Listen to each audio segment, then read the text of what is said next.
ఇది నోట్ చేసి పెట్టుకోవచ్చు. 34 తర్వాత రేవంత్ రెడ్డి తెలంగాణ నేను ఈరోజు మాట్లాడే ప్రతి మాట నువ్వు దాచిపెట్టుకోని లైబ్రరీలో నీకు అవసరమైనప్పుడల్లా చూసుకో. ఓకే, నేను ఈరోజు చెప్తాను 34 వరకు నేను ముఖ్యమంత్రిగా 34 తర్వాత పార్టీ ఎవరిని చేస్తే వాళ్ళని ముఖ్యమంత్రిని చేస్తాను. నేను గాను అవకాశం ఇస్తే కూడా మీరు నేను తీసుకోను. నాకు చాలా నాకు తెలుసు నా లైఫ్.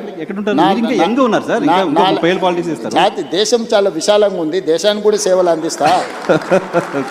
జాతీయ స్థాయిలో నేను నా అనుభవాన్ని దేశం కోసం పంచుతా. నాకు దేశం పట్ల భక్తి ఉంది.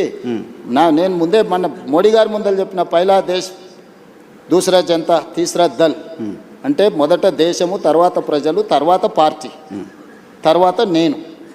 సో నాకు ఒక స్పష్టత ఉంది. ఈ స్పష్టతలోనే ఇక్కడి వరకు వచ్చిన. సో మీరు నాకు 2006లో జెడ్పీటీసీగా ఉన్నప్పుడు ముఖ్యమంత్రి అవుతామని చెప్పారు. ఇప్పుడు ముఖ్యమంత్రిగా ఉన్నారు, జాతీయ రాజకీయాల్లోకి వెళ్తామని చెప్తున్నారు. జాతీయ రాజకీయాల్లో ఏ చైర్ కోరుతున్నారు? ఏ చైర్ కోసం అనుకుంటున్నారు? రాహుల్ గాంధీని ప్రధానమంత్రిగా కూర్చోబెట్టి ఆ తర్వాత ఏ చైర్ ఇస్తే ఆ చైర్లో కూర్చుంటా.